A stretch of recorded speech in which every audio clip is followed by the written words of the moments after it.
Prices go up, we can't afford it. We can't afford it, which means what? People aren't buying. So which means what to the companies that are selling? They're not selling their product. Ultimately, all this leads to is potentially empty shelves in the stores. Empty shelves in the stores means stores close down. Stores close down means more unemployment. More unemployment means people scrambling after a limited number of goods. And when people scramble after a limited number of goods, just think toilet paper back at the COVID pandemic, you get chaos. There was testimony from a CIA officer, a whistleblower in DC not too long ago. And he says, be prepared for chaos. Have 3 to 4 months worth of food and supplies. Get to know your neighbor. 5, 6, 7 neighbors in your neighborhood where if you know shit goes down, y'all gonna look out for each other. This type of preparedness. Now, some of you might say that's extreme, but when you look at how crazy society went over just toilet paper, you're not gonna have the most money. You're not gonna have the most resources. You're not gonna have the most up-to-date information. You're not gonna be the most skilled. You're not gonna have the most networks or contacts. You're not gonna have a lot of things that would normally put you at a disadvantage. But if you can anticipate probabilities of things happening and put yourself in front of that, that makes up for a lot of deficiencies and oftentimes can put you ahead.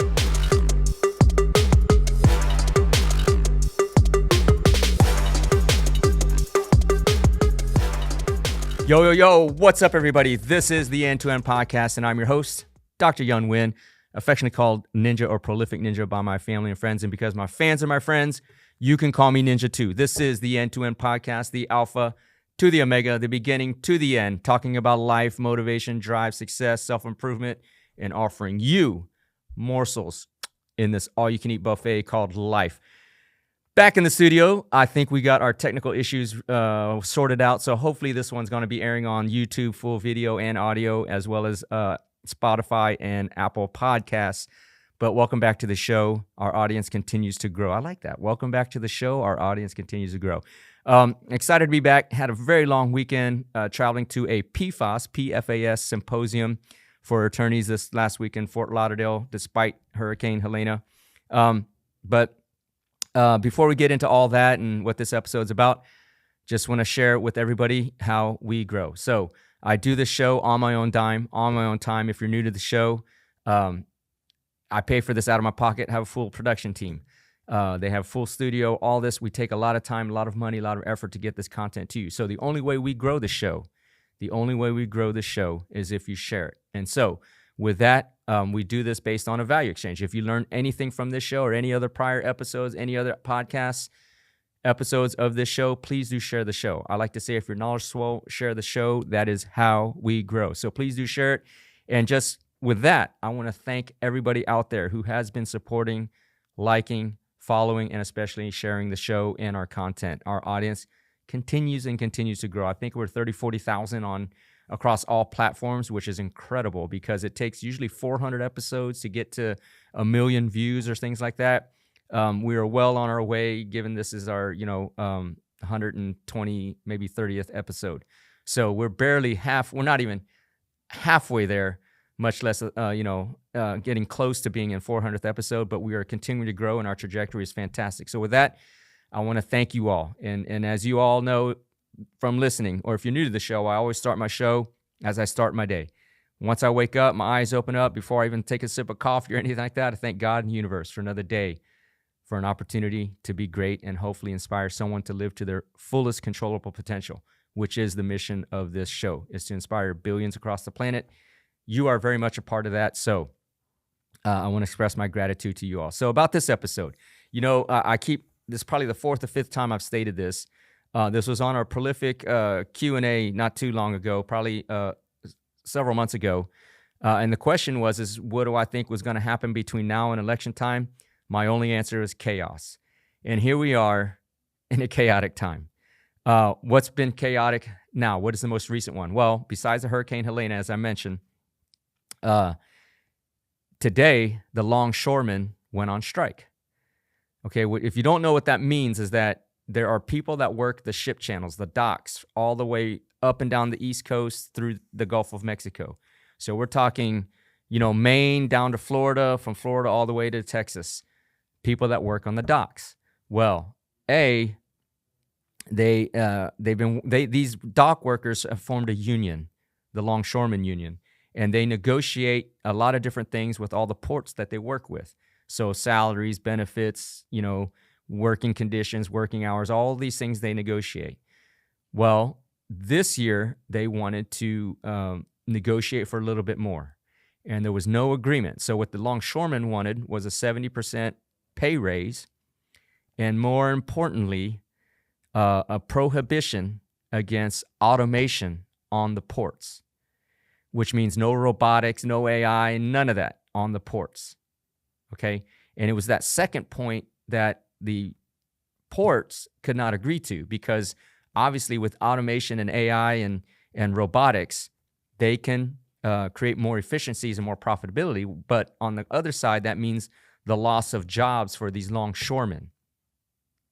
Okay, so in context, on the one hand, you have the longshoremen, people that unload containers and crates and all these things from the barges onto the docks, moving those containers into storage warehouses, doing all that stuff, putting them on 18-wheelers, putting them on trucks, on trains or whatever, and then it goes into the rest of the country. Well, they wanted 70% pay raise and, more importantly, no automation. Well, obviously the other side doesn't want to pay as much. I think they counteroffered with 50% pay raise, but the port didn't want to agree to the automation, because if you look in other countries like China and all that, they offload barges with robots, automated cars, all these other things, technology, AI. So those two positions are diametrically opposed. So what happened?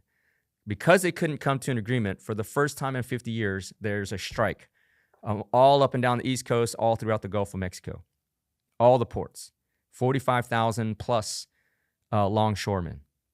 You're probably saying, so what? What does that matter about me?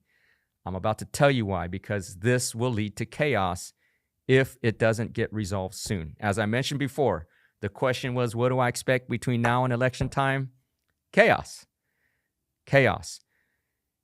Think about it like this.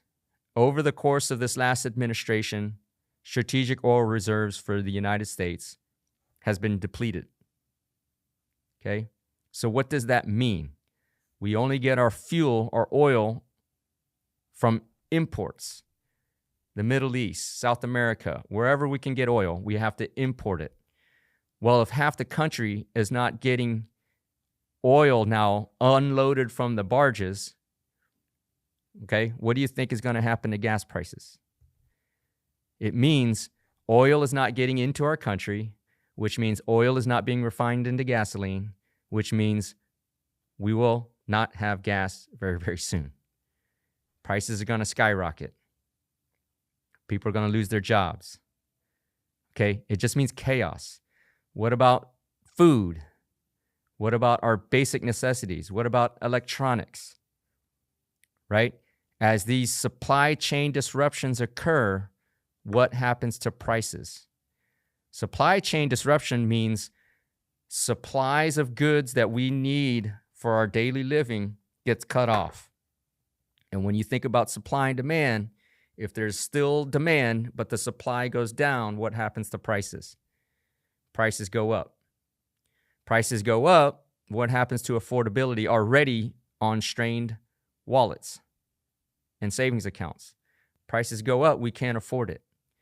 We can't afford it, which means what? People aren't buying. So which means what to the companies that are selling? They're not selling their product. Ultimately, all this leads to is potentially empty shelves in the stores. Empty shelves in the stores means stores close down. Stores close down means more unemployment. More unemployment means people scrambling after a limited number of goods.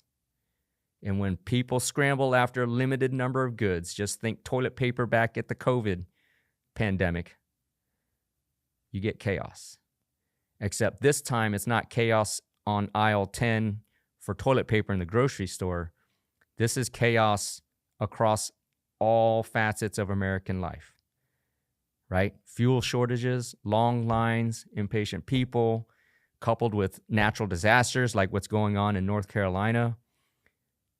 All this leads to chaos.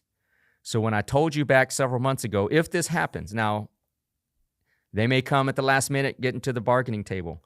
The administration right now, Biden said he's not going to touch it. Vice President Harris, presidential nominee, says she's not going to touch it.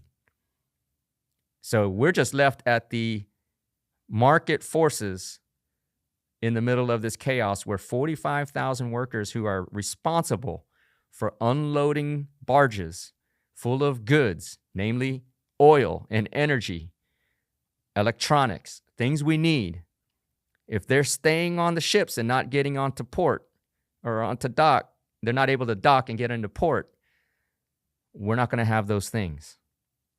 Now, you look around, you're like, there's nothing going on in my city right now. Wait until the gasoline and fuel supplies start to dwindle. Okay?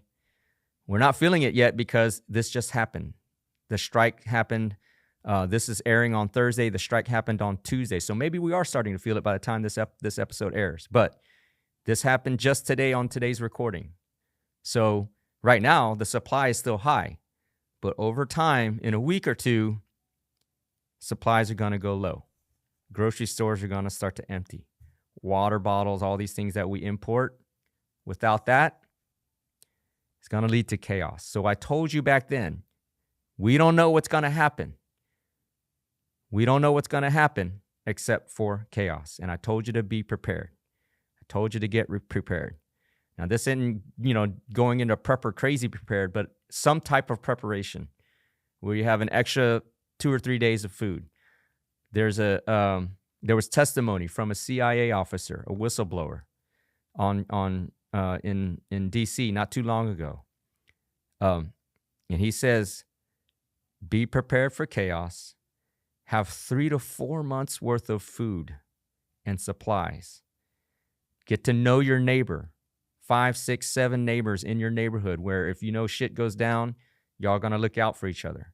This type of preparedness. Now, some of you might say that's extreme, but when you look at how crazy society went over just toilet paper, understand the magnitude of this once fuel is short in supply, food is short in supply, medications short in supply, your basic needs for life in short supply. What do you think is going to happen? It would not surprise me, whether or not this is intentional or not, that this drags on all the way through the election. It would not surprise me. So here we are, October 1st, the day this is being recorded, and we have, 6 days till November 5th, I think is when the elections take place. That's a long time to deal without our basic goods and necessities. Okay? Why do I tell you this? Because as a leader, as someone that is on the success path, as someone that has ideas for future growth and has big goals for your life, you really have to do 2 things on top of the other things we've talked about. Put this on your list. You got to be aware of world stage events, not through traditional mainstream media, but through different sources, the accounts that you follow on social. There are really, really good accounts on social, Twitter, X, Instagram, where people actually do unbiased reporting of the research they find. And if you're interested in those accounts, I'll send them to you, what I follow, in order to understand world events that is unbiased, to understand exactly what is going on. Why? Because of the podcast episode 2 or 3 episodes ago. Positioning. World events creates mega waves and ripples downstream to the local level almost. And so if you want to guarantee your success, in this case, it might even be survival, not to be extreme. You have to know where to position yourself in front of these waves. Remember, we talked about success is really about positioning, not hustling. It's positioning, doing the work, but positioning in yourself in front of what's going to come. So I read about this strike maybe 2 weeks ago, like hints of the strike. Started getting prepared. Now, in case there's no fuel or there's no this, that, and the other, I'm prepared. So A, you must be aware of world-changing events. Okay? The second thing is, we kind of talked about this, we actually did talk about this in the episode that got glitched, but we talked about preparation, being prepared just in case on contingency, meaning, okay, what is the probability that the strike was going to happen when I first heard the news? So this is my thought process through the situation. Got wind of a potential strike of longshoremen, okay, and understood what the repercussions are, because I understand strikes mean you stop working. If you have no imports of goods coming in, especially fuel, we're really fucked, because our administration made us dependent on imported oil. Okay. So then I understood, okay, what is the probability that a strike would occur? Read what the demands are, trying to understand, okay, what both sides of wanted in what.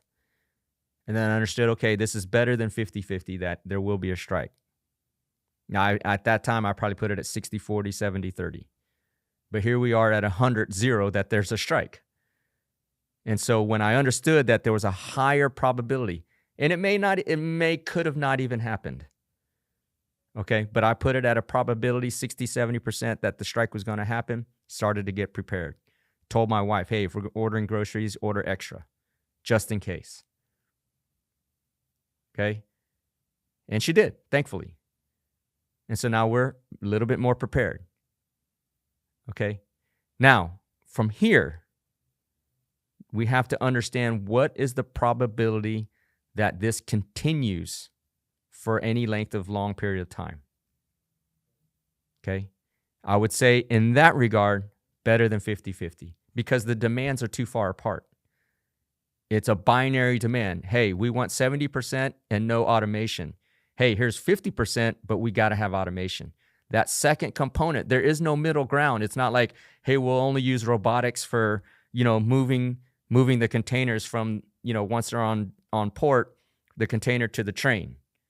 There's no middle ground on that. There's no middle ground on, hey, if we use robotics to move the container from the boat to the train, but, we won't fire anybody, still, that means less hours.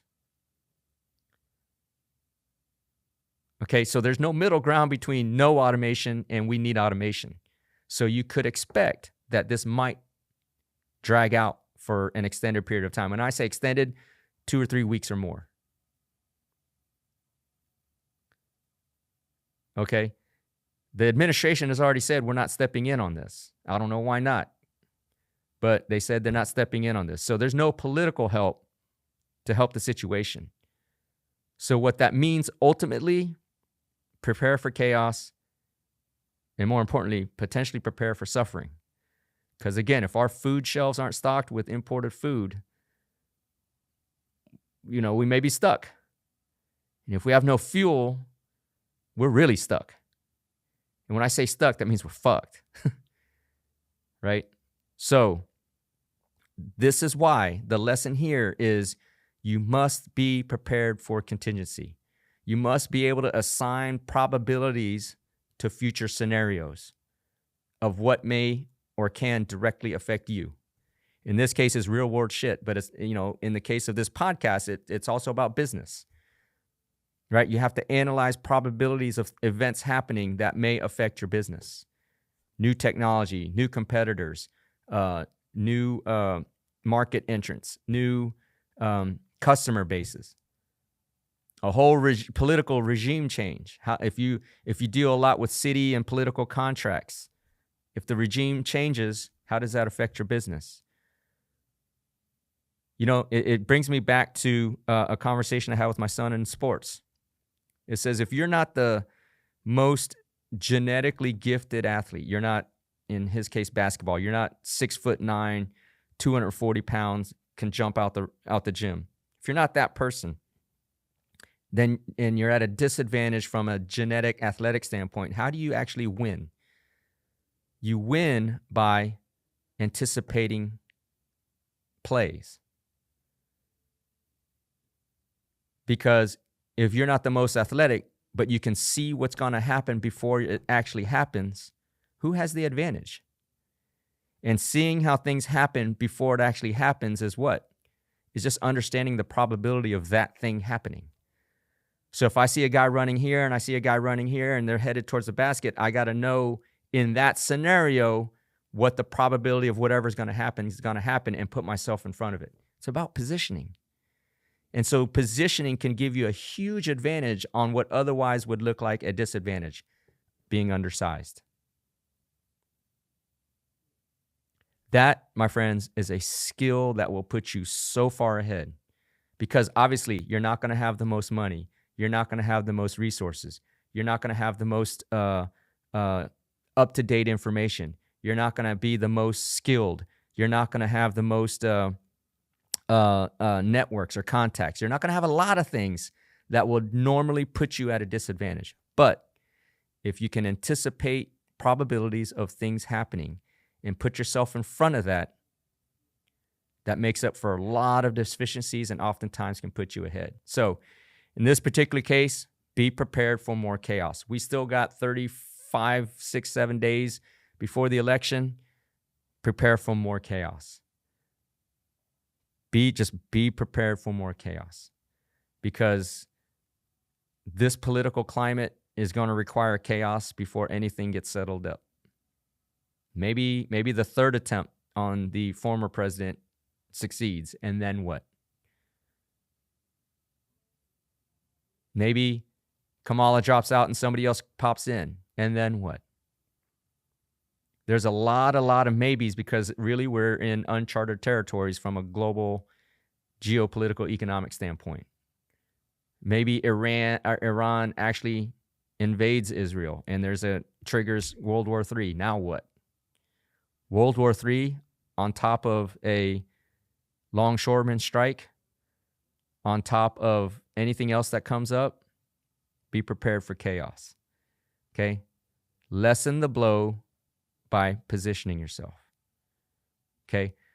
In this particular case, I normally wouldn't do this, but I pray that nobody suffers as much as could potentially happen in the chaos that's here, in the chaos that's to come.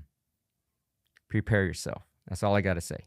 So with that, appreciate you watching the show. Appreciate you following, and sharing. A lot of gratitude. I'm going to end my show as I end my days. If you're new to the show, before I lay my head down, close my eyes to go to sleep every night, I thank God and the universe for another opportunity, another day to hopefully have inspired somebody to live their fullest controllable potential and be the best that they can possibly be. With that, I want to thank you all for listening, liking, commenting, following, and especially sharing the show. As I mentioned, if you're knowledgeable, share the show. That's how we grow. And on top of that, you can support the show. Listen, I just got back from a PFAS conference in Fort Lauderdale. This thing is massive. PFAS litigation is massive.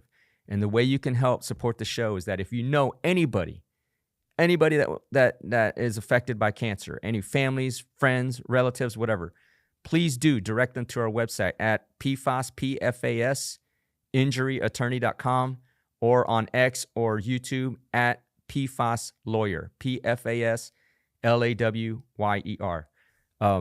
We want to help as many people as we can.